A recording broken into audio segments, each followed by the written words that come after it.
सूर्य जो होता है वो हमारी आत्मा का कारक है। सबसे पहले तो हमको ये याद रखना है। कोई भी कुंडली अगर आप उठाओ और सूर्य की पोजीशन को देखना है, उससे क्या पता चलेगा कि ये इंसान आत्मा से कैसा है। जो ऊपर से ये दिख रहा है वैसे ही है कि आ, कि अंदर से दिखने में और बाहर से इसके नेचर में कुछ फर्क है, वो सूर्य बताएगा। क्योंकि सूर्य आत्मा का कारक है। सूर्य अगर आपकी कुंडली में बहुत अच्छी पोजीशन में बैठा है, किसी भी तरीके से पीड़ित नहीं हो रहा है, या उच्च स्थिति में बैठा है, या अपनी स्वराशि में बैठा है, या मित्र के घर में बैठा है, वो अब डिपेंड करेगा कि सूर्य कितने परसेंटेज अच्छी कंडीशन में बैठा है हमारी कुंडली में। तो जितनी अच्छी कंडीशन में हमारा सूर्य होगा ना, उतनी ही वो प्योर सोल होगा। वो इंसान प्योर सोल होगा। वो आप कहते नहीं कि ये आत्मा से बड़ा पवित्र इंसान है। जैसा है ये अंदर है वैसा ही है, मतलब जैसा ये बाहर दिखता है वैसा ही ये अंदर है।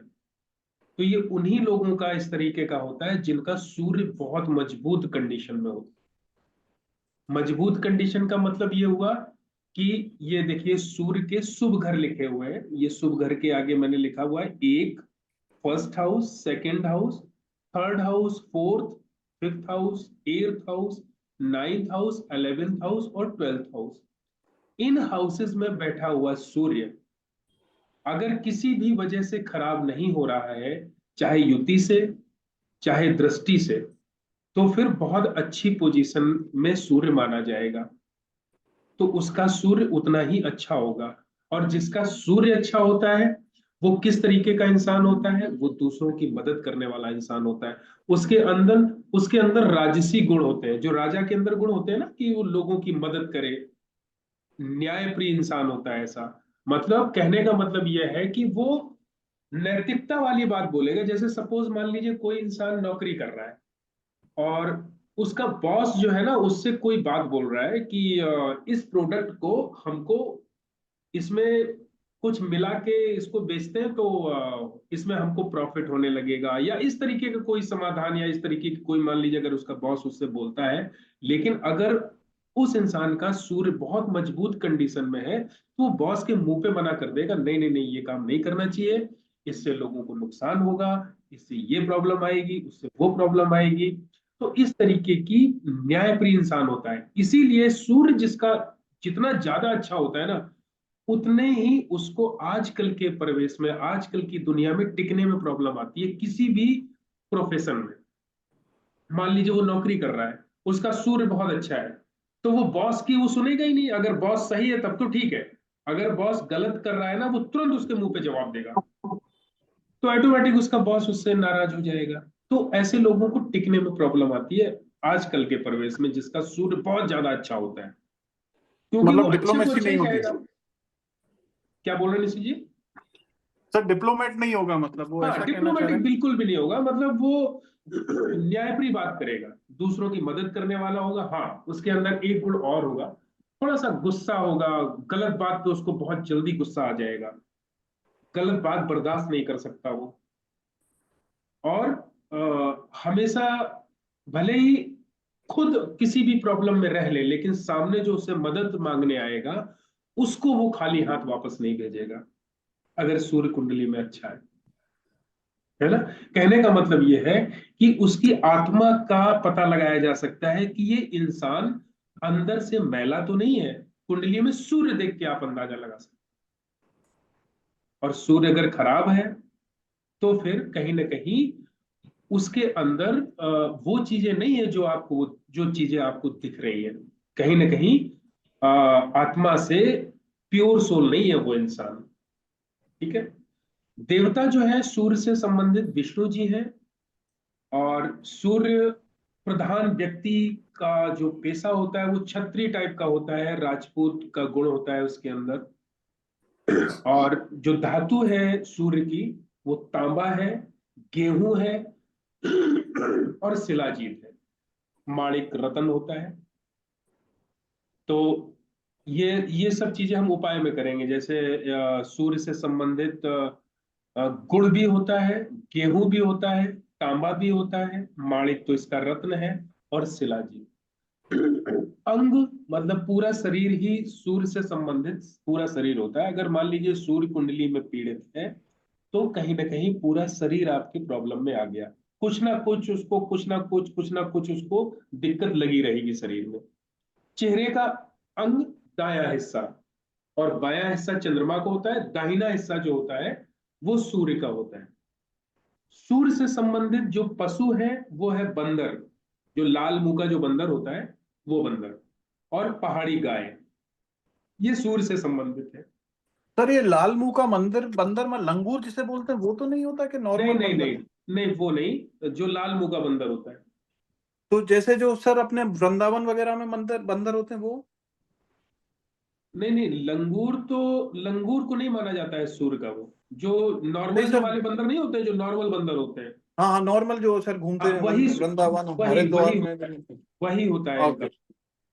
Okay okay. हाँ, सूर्य के जो मित्र ग्रह है वो जुपिटर है, मून है, मंगल है और बुध। बुध को मित्र भी कहेंगे, और बुध शांत रहता है सूर्य के साथ में।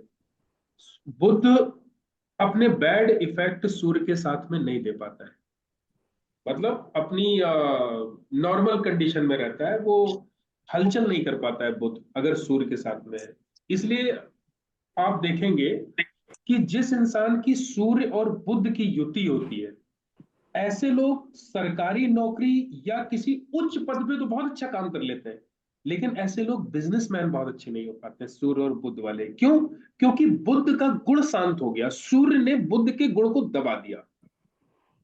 तो जिनकी भी सूर्य और बुध की युति है, उनको आप ये तो बोल सकते हैं कि आप बहुत अच्छी पोजीशन वाली जॉब में आप जा सकते हो, किसी किसी मतलब रूलिंग प्रोफेशन में आप जा सकते हो, किसी एक एक ओहदे पर बैठ के आप रूल करो, प्राइवेट जॉब हो चाहे सरकारी जॉब हो चाहे कोई जॉब हो। क्योंकि बुध का गुण दब जाता है सूर्य के साथ में, इसलिए बिजनेसमैन बहुत अच्छे इंसान नहीं हो पाते ऐसे लोग। सूर्य के जो शत्रु ग्रह है वो है शनि, शुक्र, राहु और केतु। ये सूर्य के शत्रु प्लैनेट है। इनके संबंध में आते ही सूर्य गड़बड़ हो जाता है। मसनूई प्लैनेट, सॉरी अशुभ घर जो इसके हैं सिक्स हाउस और सेवेंथ और दसम भाव में, सूर्य अच्छे रिजल्ट नहीं देता है। सिक्स हाउस में, सेवेंथ हाउस और टेंथ हाउस में। क्योंकि सिक्स जो है ना, या सिक्स हाउस का जो कारक है वो है केतु। सेवेंथ हाउस जो वो शुक्र का घर है, और दसम भाव वो शनि का घर है। तो इन तीन घरों में सूर्य के रिजल्ट अच्छे नहीं माने जाते हैं। बाकी आ, अच्छे रिजल्ट देखने के लिए वो तो रिजल्ट को तौलने का, तय करने का हम लोगों का तरीका दूसरा है। अगर मान लीजिए सिक्स हाउस में सूर्य बैठा भी है, तो हम उसको देखते ही ये नहीं कहेंगे कि सूर्य के रिजल्ट खराब हो गए, नहीं। हमको क्या देखना होगा, भले ही सूर्य यहाँ पर सिक्स हाउस में है, हमको उसके मित्र ग्रहों को देखना होगा। मंगल किस पोजीशन में है, जुपिटर किस पोजीशन में, चंद्रमा किस पोजीशन में। क्या इन तीन ग्रहों की मदद जुपिटर को मिल रही है कि नहीं मिल रही है? मदद कैसे मिलेगी इन तीन ग्रहों की? अगर सिक्स हाउस में मान लीजिए सूर्य होगा, फिफ्थ हाउस में अगर कोई प्लैनेट इन तीनों में से बैठा होगा, बृहस्पति, चंद्रमा या मंगल, तो नवा घर और पांचवा घर एक दूसरे की मदद करते हैं ना। नवा घर बुनियाद बनता है, और पांचवें घर वाला प्लैनेट की मदद करता है वो प्लैनेट। तो अगर इस पोजीशन में अगर ये प्लैनेट बैठे होंगे, तो सूर्य सिक्स हाउस में होते हुए भी अच्छा रिजल्ट देगा। ठीक है। सोनाली जी आप लाइन पर हो? ठीक हो अपना? जी।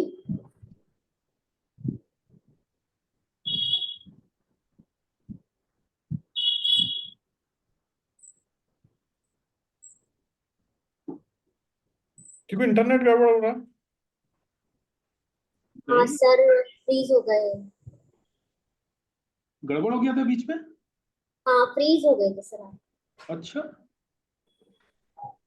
ठीक है। अब क्लियर है ना? जी। ठीक है।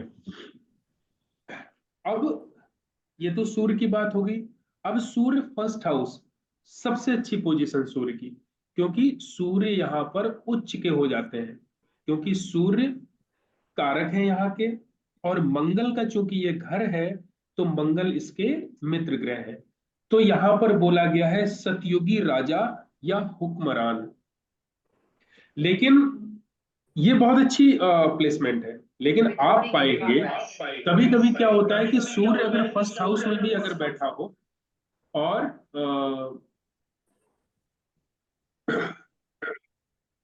तो ऐसे लोगों को आप देखेंगे कि ये लोग अपनी नौकरी वगैरह में भी टिकने में इनको प्रॉब्लम आती है, क्योंकि सूर्य यहाँ पर बहुत अच्छी पोजीशन में आ गया। तो ऐसा इंसान किसी से दब के काम नहीं करेगा अपना। ऐसे लोग अगर अपना ही कोई इंडिविजुअल अगर काम करते हैं, तो इन लोगों को सफलता खूब मिलती है। अगर ये किसी नौकरी में होते हैं, तो नौकरी में इनको टिकने में प्रॉब्लम आती है, या फिर वो ऐसी पोस्ट पर बैठे हो, ऐसी अथॉरिटी वाली पोस्ट पर बैठे हो कि इनको कोई रूल ना करे, ये लोगों को रूल करे, तब तो सूर्य फर्स्ट हाउस के रिजल्ट बहुत अच्छे देता है। तो लिखा है कि पहले घर में सूर्य व्यक्ति का व्यक्तित्व और प्रभावशाली बना देता है, क्योंकि सूर्य का ही अपना घर है। व्यक्ति लोगों को प्रभावित कर लेता है, मानसिक रूप से मजबूत, शारीरिक आकर्षण, जन्मजात नेतृत्व गुणों के साथ पैदा होता है। क्योंकि फर्स्ट हाउस जो होता है ना, वो हमारा शरीर है। फर्स्ट हाउस से सबसे पहले हमारा शरीर रिप्रेजेंट होता है, आप खुद कैसे हैं। और वहां पर कौन बैठ गया? उच्च का सूर्य। अगर यहाँ पर उच्च का सूर्य बैठेगा, तो ये सब सारी चीजें, मतलब उस इंसान को बीमार जल्दी नहीं होगा, और दिखने में भी वो अच्छा होगा, और नेतृत्व गुणों की तो क्षमता उसके अंदर आ ही जाएगी, क्योंकि सूर्य के ये गुण होते हैं। ठीक है। खुद पर अधिक विश्वास के कारण व्यक्ति जोखिम लेने का आदी होता है। अब सूर्य चूंकि यहाँ पर फर्स्ट हाउस में है, तो मैंने आपसे कहा कि ऐसे लोग जो है ना, खुद का अगर वो व्यापार करते हैं तो बहुत सफल होते हैं। क्योंकि ऐसे लोग, जो सूर्य फर्स्ट हाउस वाला होता है ना, वो तो एक तरीके से राजा वाले गुण को लिए हुए होगा। तो राजा को अगर कोई सलाह दे भी भले ही, लेकिन वो जो लास्ट में जो वो रिएक्ट करेगा, जो अपना वो जिस तरीके से काम करेगा, वो अपने अनुसार ही काम करेगा। व्यक्ति सफल राजनीतिज्ञ बन सकता है। व्यक्ति दृढ़ संकल्प वाला होता है, और ये दूसरों पर निर्भरता पसंद नहीं करता। वही चीज, अगर ये किसी अच्छी पोजीशन वाली पोस्ट पर अगर बैठा होगा, किसी हायर अथॉरिटी वाली पोजीशन में, तब तो ये बहुत अच्छा काम कर ले जाएगा। नहीं तो ऐसे लोग अगर अपने खुद का इंडिविजुअल व्यापार करते हैं, तो इनके लिए अच्छा होता है। आजीविका का स्थायी स्रोत होता है। जितना पढ़ा लिखा होगा उतना ही भाग्यवान होगा। फर्स्ट हाउस में सूर्य अगर अच्छी कंडीशन में है। अब सूर्य की अच्छी कंडीशन को हम कैसे देखेंगे? बृहस्पति का तो हमको पता था कि 2, 5, 9, 11, 12 हाउस में देखना है कि कोई शत्रु ग्रह ना बैठा हो। इसी तरीके से बृहस्पति, सॉरी, सूर्य को भी हमको देखना होगा कि सूर्य फर्स्ट हाउस में किस प्लैनेट का इन्फ्लुएंस है। फर्स्ट हाउस में तो कोई इसके साथ में शत्रु ग्रह नहीं बैठा है। जैसे मान लीजिए अगर राहु बैठ जाएगा, तो सूर्य पीड़ित हो जाएगा। या फिफ्थ हाउस में कोई प्लैनेट आ जाएगा, तो सूर्य की जड़ खराब हो जाएगी, उस कंडीशन में भी सूर्य पीड़ित हो जाएगा। या 11th हाउस में कोई प्लैनेट बैठ जाएगा, खासकर उसका शत्रु ग्रह, तो अचानक टक्कर मारेगा। फर्स्ट हाउस को 11th हाउस अचानक टक्कर मारेगा, उस कंडीशन में भी सूर्य खराब हो जाएगा। तो अब हमको पता है कि प्लैनेट की शुभता और अशुभता कैसे चेक करते हैं, है ना। तो अगर मान लीजिए यहाँ पर सूर्य अच्छी कंडीशन में है, वो किसी भी तरीके से खराब नहीं हो रहा है। कैसे होगा अच्छी कंडीशन में? जब मित्र ग्रह साथ हो, या किसी तरीके से उसका साथी बन रहा हो। तो माया दौलत खुद पैदा करेगा, मगर माया का गुलाम ना होगा। कहने का मतलब पैसे का वो गुलाम नहीं होगा। पैसे की तरफ वो ऐसा नहीं करेगा कि वो पैसे के चक्कर में जो है वो किसी की चापलूसी भी करने लगे। ऐसा वो बिल्कुल नहीं करेगा। लेकिन वो पैसा खुद कमाने का इतना हुनर होगा उस इंसान के अंदर। चंद्रमा 2 में, शनि 11 में। भाग्यवान, जर दौलत उम्दा, अपने लिए हर तरह से मुबारक। जीविका ऐसे इंसान की कभी बंद ना होगी। भले ही सूर्य ग्रहण हो का असर अमूमन नेक होगा। भले ही कुंडली में सूर्य ग्रहण हो, कहने का मतलब यह है कि अगर सूर्य ग्रहण है भी, सूर्य और राहु साथ में है और सेकंड हाउस में चंद्रमा है, तो यहां पर फिर सूर्य ग्रहण के रिजल्ट उसको नहीं मिलेंगे, वो नेक फल ही देगा सूर्य। तो एक कॉम्बिनेशन तो तुरंत हमको देखेगा कि सूर्य ग्रहण हो रहा है, सूर्य राहु आ रहा है तो सूर्य ग्रहण हो गया। अब लेकिन जैसे ही हमको ये चीज याद आए कि अरे सेकंड हाउस में चंद्रमा मिल गया या 11th हाउस में शनि मिल गया, तो फिर सूर्य ग्रहण के इफेक्ट तो रहेंगे उसके अंदर, लेकिन सूर्य ग्रहण जितना इफेक्ट, निगेटिव इफेक्ट ज्यादा से ज्यादा उसके जीवन में डाल सकता है, वो नहीं रहेंगे। कहने का मतलब है उस इंसान को इतनी तो अकल होगी कि वो अच्छे और बुरे की फर्क को समझ सके। इसका मतलब सिर्फ ये है, ठीक है। खराब स्थिति में होगा, अगर खराब स्थिति में अगर शुक्र 7th हाउस में होगा, तो आमने सामने दृष्टि संबंध बनाएंगे, सूर्य की दृष्टि वीनस पर जाएगी, तो उस कंडीशन में आपका ये 7th हाउस भी खराब होगा और सूर्य भी इफेक्ट आएगा। तो लिखा है पिता बचपन में ही गुजर जावे, औलाद की सेहत मंदी होगी, तपेदिक रोग खासकर जब दिन में संभोग का आदि हो। होता क्या है कि कुंडली में जब भी सूर्य और शुक्र का संबंध बनता है, खासकर जब ये दोनों युति में आते हैं, तो अधिकतर इंसान इस टाइप की चीजों का आदी होता है। वो दिन में जो है ना वो सेक्स संबंध बनाता है, उस वजह से क्या होता है कि जो अ, एक दिन में, जैसे मान लीजिए ये संबंध बनाने के लिए इसलिए मना किया गया है कि इस तरीके के संबंध बनाने के बाद में जो एक एनर्जी जो होती है ना, वो बॉडी में कुछ इस तरीके का रिएक्शन होता है कि अगर उसके बाद में बॉडी के ऊपर धूप पड़ती है तो फिर बॉडी को नुकसान पहुंचता है। उस कंडीशन में क्या होता है कि आदमी का सूर्य कमजोर होता है, और सूर्य कमजोर जब होगा तो आदमी को बुखार की समस्या बढ़ेगी। ऐसे लोगों को टाइम टाइम पे बुखार होने, मतलब गर्म बॉडी होती रहती है ऐसे लोगों की। तो इसलिए ये चीज बोला गया है कि सूर्य और शुक्र अगर साथ में अगर होते हैं तो इस तरीके के गुण होता है इंसान के अंदर। मंगल 5 में, लड़के पे लड़का मरता जाए, लड़के का वियोग झेलना पड़ेगा, ये योग याद रखना पड़ेगा। इसका कोई लॉजिक नहीं है। फर्स्ट हाउस में सूर्य है और 5th हाउस में मंगल है, जबकि यहाँ पर फिफ्थ हाउस में बैठे हुए प्लेनेट को फर्स्ट हाउस में बैठे हुए प्लेनेट की मदद मिलनी चाहिए। ग्रामर में हमने इस चीज को पढ़ा था, लेकिन यहाँ पर ये एक योग है कि मंगल अगर 5 में होगा तो लड़के पे लड़का मरता जाए, लड़के का वियोग झेलना पड़ेगा, मतलब केतु खराब हो जाएगा, ठीक है।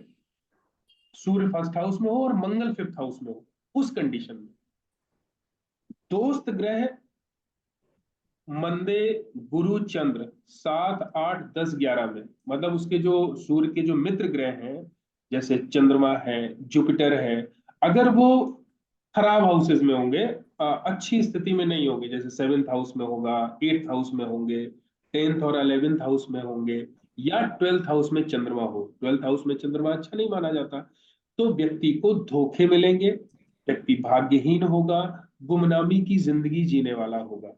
गुमनामी की जिंदगी जीने वाला मतलब एकांतवास जीना, और मतलब समाज से मतलब ना होना, और जैसे आदमी होते हैं निगेटिव थॉट्स में चले जाते हैं, निगेटिविटी में चले जाते हैं, गुमनामी में खो जाते हैं, इस टाइप से जीने वाला इंसान होगा अगर उसके सूर्य के जो मित्र ग्रह हैं अगर वो खराब कंडीशन में होंगे। शनि 8 पे, तो लिखा है औरत पर औरत मरती जाए।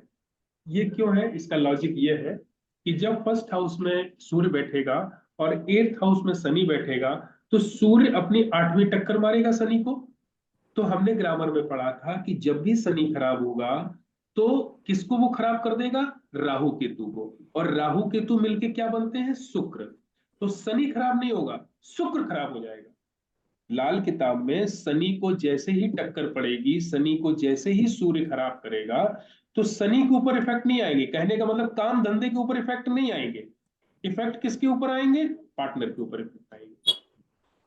हमारी जो शुक्र क्या है? शुक्र जो है ना, एक तो रिलेशनशिप है, पार्टनर है, और शुक्र ओज है आपकी बॉडी का। ओज मतलब आ, आप कितने एक्टिव हैं किसी भी काम को करने के लिए, आप कितने इनर्जेटिक हैं, कितनी एक्टिव, कितने जल्दी आप एक्टिवेट हो जाते हैं। और क्योंकि व्हाइट सेल्स वीनस है, तो बॉडी के अंदर अगर व्हाइट सेल्स की कमी हो जाएगी तब तो प्रॉब्लम हो ही जाएगी ना फिर। तो वीनस जो है ना कहीं सेहत का भी कारक होता है।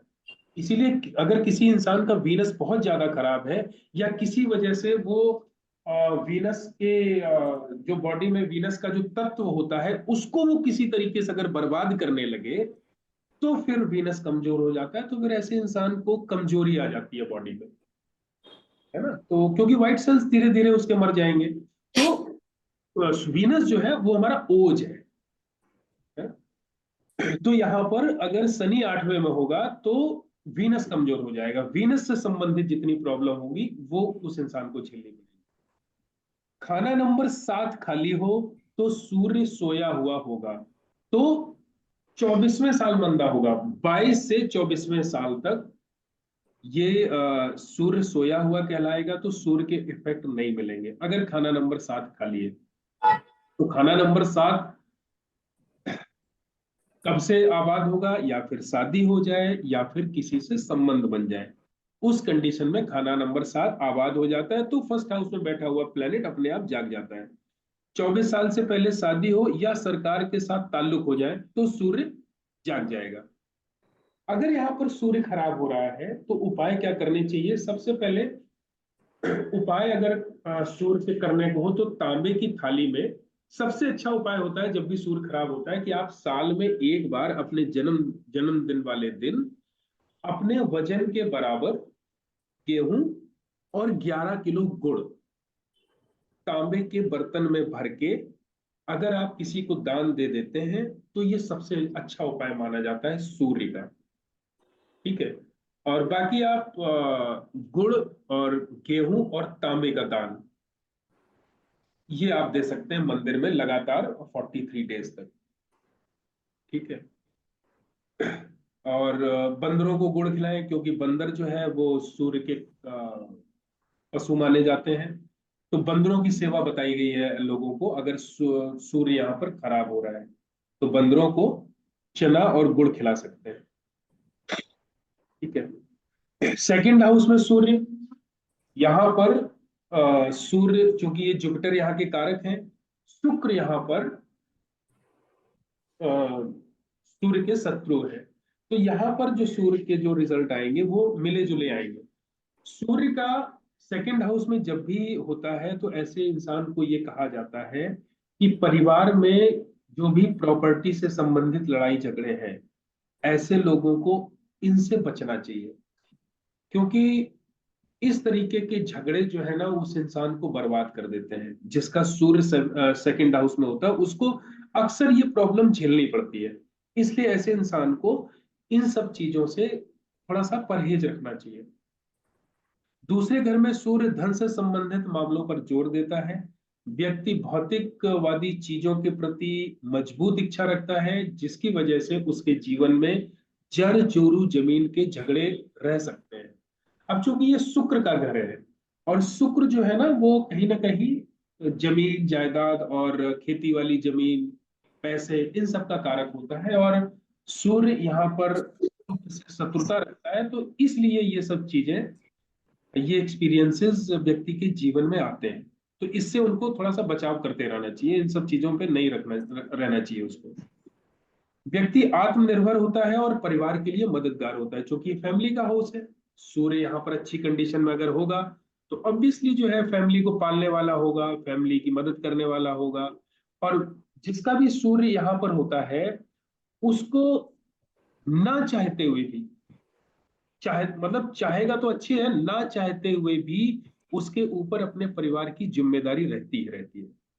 क्योंकि सूर्य जो होता है वो एक तरीके से राजा है, किंग है, अपनी प्रजा को संभालने के लिए उसका काम है। तो सूर्य फैमिली वाले हाउस में जिसके भी होता है, तो उसको चाहे वो मन से करे, ऐसी सिचुएशन उसके सामने रहेगी कि उसको जीवन भर जब तक वो है उसके ऊपर अपने परिवार का बोझ रहेगा। मतलब वो परिवार के कर्मों से, परिवार के उससे, उसको शब्द नहीं मिल रहा है, मतलब उससे वो मुक्त नहीं हो पाएगा, उस जिम्मेदारी से मुक्त नहीं हो पाएगा जिसका सूर्य सेकंड हाउस में होता है। उसको उनकी पालना करनी ही करनी पड़ेगी। ये पोजीशन है सूर्य की। तो सर अच्छा नहीं है इसका मतलब सेकंड हाउस नहीं का नहीं सूर्य नहीं, को? मैंने कहा ना कि यहाँ पर मिले जुले रिजल्ट देता है। अब इसको जो है आप अच्छे वे में भी कह सकते हैं, इसको खराब वे में भी कह सकते हैं। ऐसा इंसान, अब परिवार के लिए तो चलो अच्छा है कि वो इंसान, उसकी कुंडली में योग है कि आजीवन अपने परिवार को खुश रखेगा, चाहे वो हम्म। किसी भी तरीके से कमा के लाए, उनको खिलाए, वो उनकी जिम्मेदारी पूरी करेगा।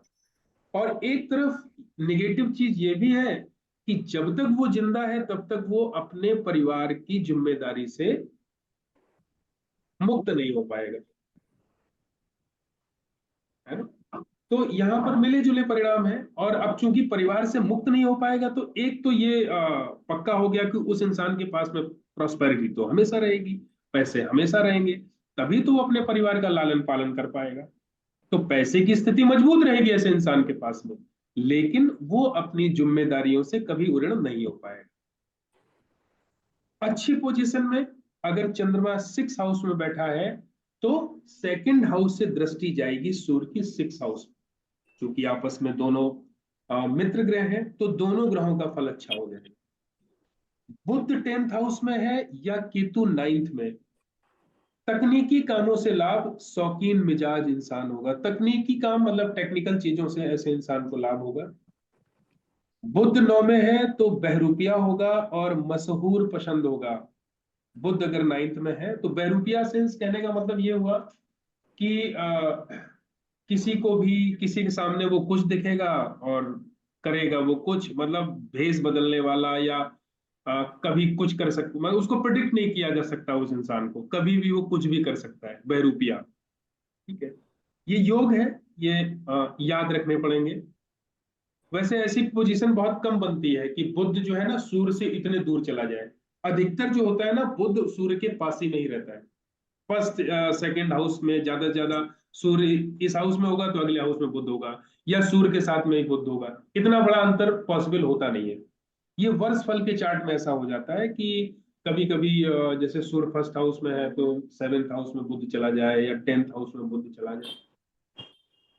राहु अगर 9 में है और सूर्य सेकंड हाउस में है, तो ऐसा इंसान चित्रकारी टाइप का चित्रकार हो सकता है। केतु 8 में है तो खुद सच्चा और सच्चाई पसंद इंसान होगा।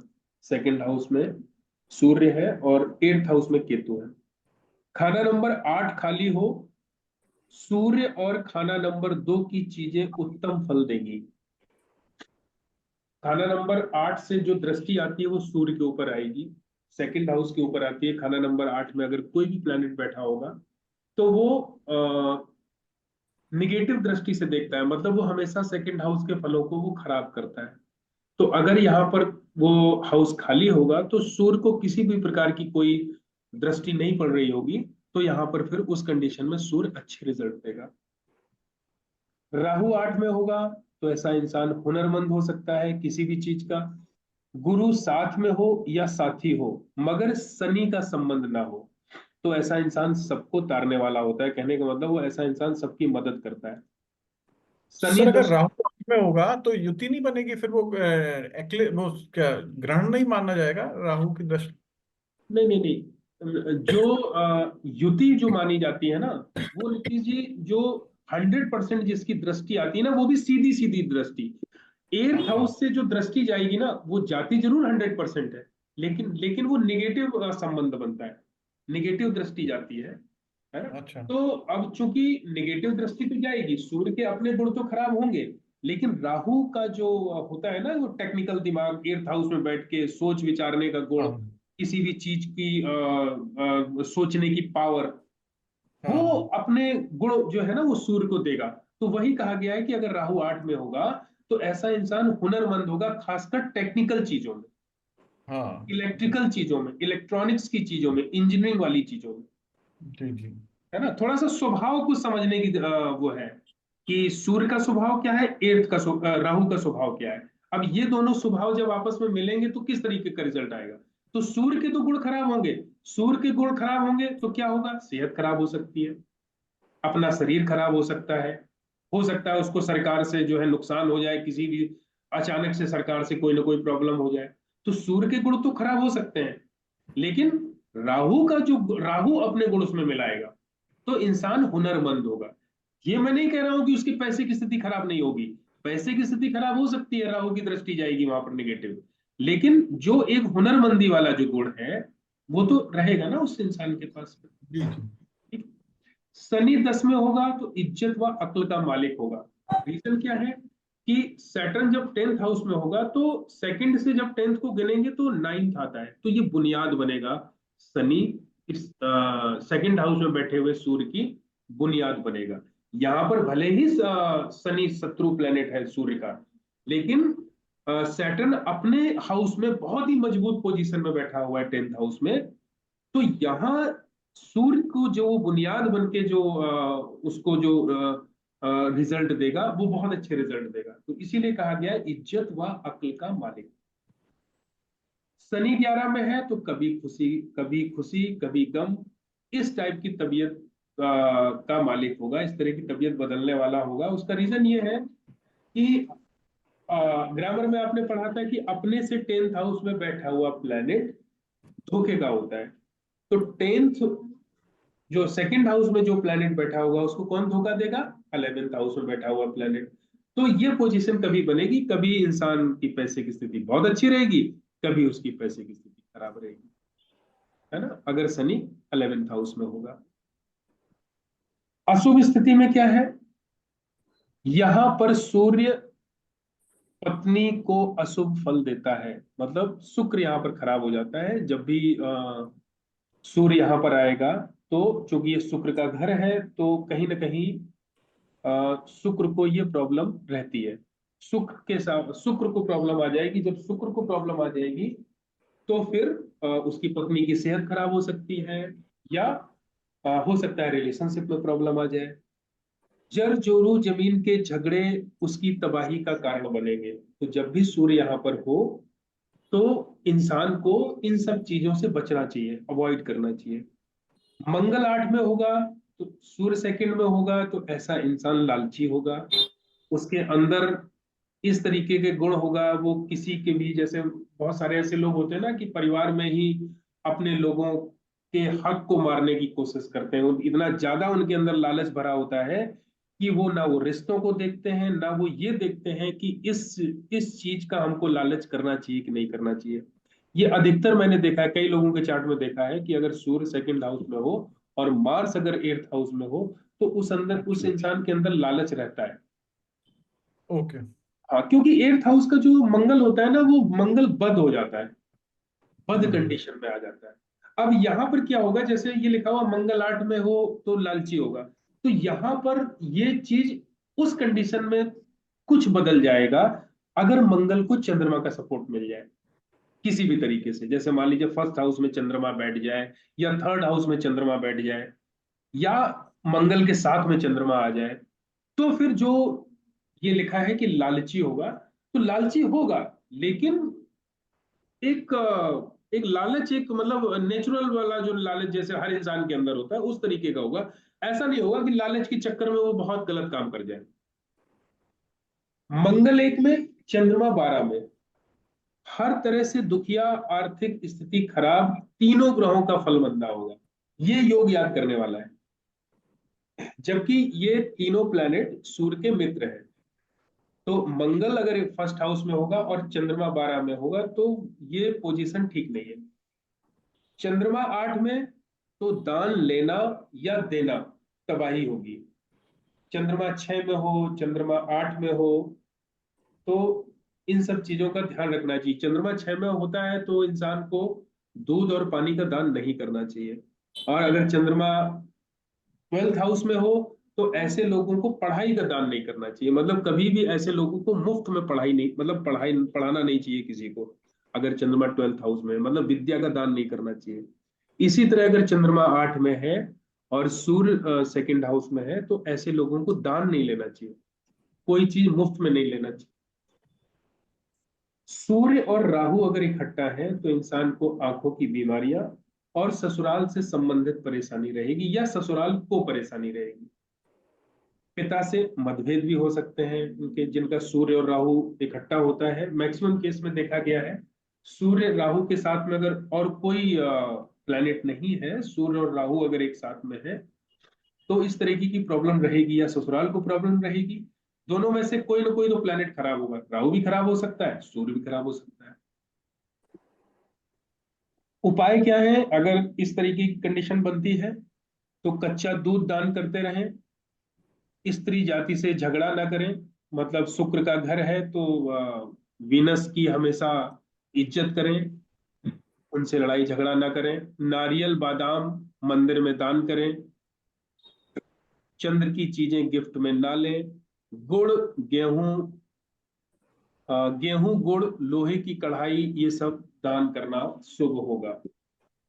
तो ये सब उपाय करना चाहिए अगर सेकंड हाउस। बाकी उपाय तो फिर ये तो एक जनरल उपाय है, हाउस वाइज उपाय है, लेकिन उपाय तो कुंडली टू कुंडली डिफर कर जाते हैं, है ना। कि अगर मान लीजिए सूर्य को हटाना हो या सूर्य से दृष्टि किसी की आ रही हो तो फिर सूर्य का हम उपाय नहीं करेंगे, फिर जो दृष्टि डाल रहा हो या जो टक्कर डाल रहा हो उसका हम उपाय करेंगे, उसको हम हटाएंगे।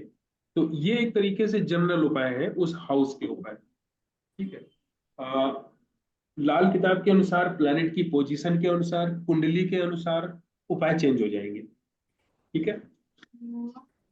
सूर्य खाना नंबर 3 कहा गया है दौलत का राजा, खुद कमाकर खाने वाला। अच्छी पोजीशन है सूर्य की यहाँ पर क्योंकि बुध और मंगल का घर है और दोनों ही प्लैनेट सूर्य के मित्र हैं।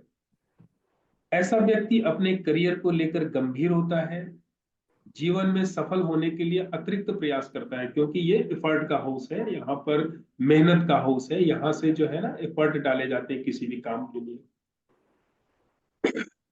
ठीक है। किसी भी तरीके से व्यक्ति अपना काम निकालना जानता है, चाहे वो दिमाग लगा के किसी भी साम दाम दंड भेद कुछ भी यूज करके अपना वो काम निकालना जानता है। ज्योतिष और गणित में ऐसे व्यक्ति की रुचि होती है। व्यक्ति अमीर और आत्मनिर्भर होता है। कुल मिला के जो थर्ड हाउस है वो सूर्य की पोजीशन बड़ी अच्छी बनाता है। ओके। चंद्र मंगल बुध शुक्र सभी का फल अच्छा होगा जब सूर्य थर्ड हाउस में होगा। अपनी औलाद की उम्र भी लंबी होगी क्योंकि मंगल को भी कहीं ना कहीं ये मदद देता है। व्यक्ति दोस्तों की कभी व्यक्ति दोस्तों की कमी को महसूस करता रहता है। संवाद करने की क्षमता ऐसे इंसान की अच्छी होती है। अगर अच्छी कंडीशन में यहाँ पर सूर्य है, केतु लग्न में या मंगल 6 में, तो सूर्य कुंडली में कहीं हो कैसा भी हो उच्च का फल देगा। केतु लग्न में हो तो सूर्य कुंडली में कहीं भी बैठा होगा अच्छे रिजल्ट देगा। उसका रीजन ये है कि वैदिक ज्योतिष में केतु के जो नक्षत्र होते हैं ना उसमें सूर्य, उसी नक्षत्र में सूर्य उच्च का माना जाता है।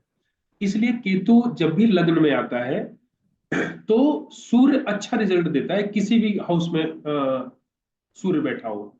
इसी तरह मंगल जब 6 हाउस में होता है तो सूर्य कुंडली में कहीं पर भी किसी भी कंडीशन में बैठा हो सूर्य बड़ी अच्छे रिजल्ट देता है। ठीक है।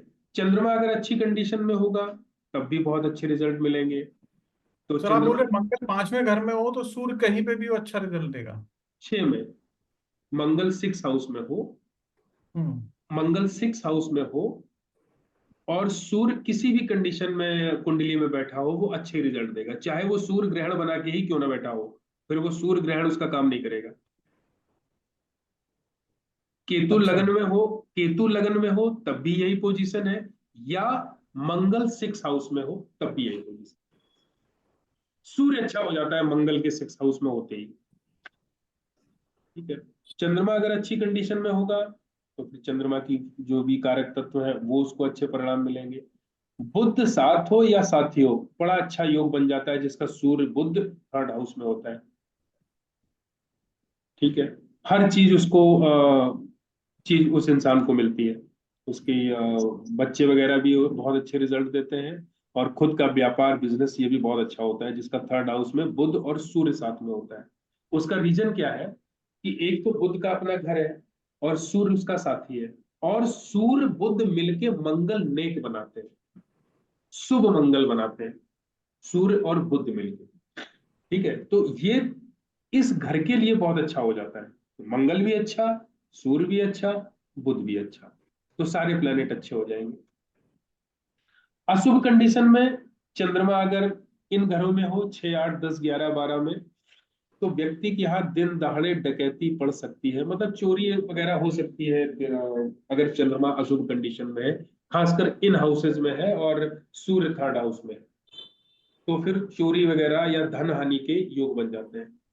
खाना नंबर 9 खराब हो।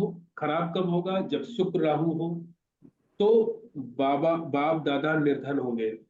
थर्ड हाउस में सूर्य होगा, 9th हाउस में ये प्लेनेट होंगे, तो आपस में दृष्टि संबंध बनेगा।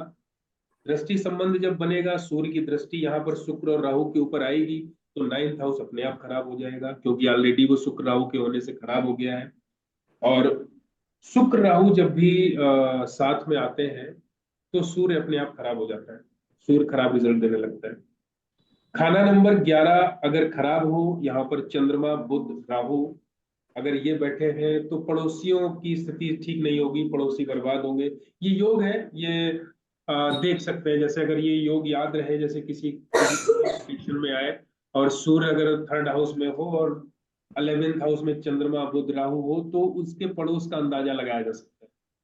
ठीक है, कहीं ना अच्छा। कहीं पड़ोसियों से या फिर उसकी बंद बनेगी नहीं, या फिर किसी न किसी रूप में पड़ोसी उसके ठीक नहीं होंगे। बुध अगर मंदा है, तो मामा बर्बाद होंगे। बुध अगर खराब हो जाएगा, तो 6th हाउस अपने आप खराब हो जाएगा, वो मामा दोते पोते का हाउस होता है, तो यहाँ पर फिर अशुभ कंडीशन देखने को मिलेगी। उपाय के तौर पर दूसरों को चावल की खीर खिलाएं। कुआ जिसमें पानी हो, 4 ग्राम चांदी का टुकड़ा गिराएं, मतलब 6th हाउस में किसी चीज को प्लेस करना है। ठीक है, 40 तांबे के पैसे बिना छेद वाले,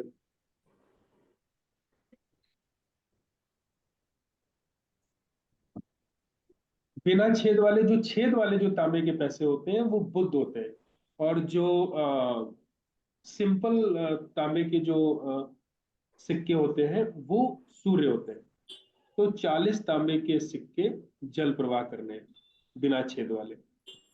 लाल मुंह के बंदर के स्टेचू घर में रखें, क्योंकि ये सूर्य से संबंधित ये जानवर होता है, तो उसके स्टेचू बना के आप रख सकते हैं। सूर्य को पानी में गुड़ मिलाकर उसको सूर्य को जल अर्पित करें। तो ये जो है, इस तरीके से सूर्य थर्ड हाउस के उपाय आप कर सकते हैं। सर ये रेमेडीज का 43 डेज करना है।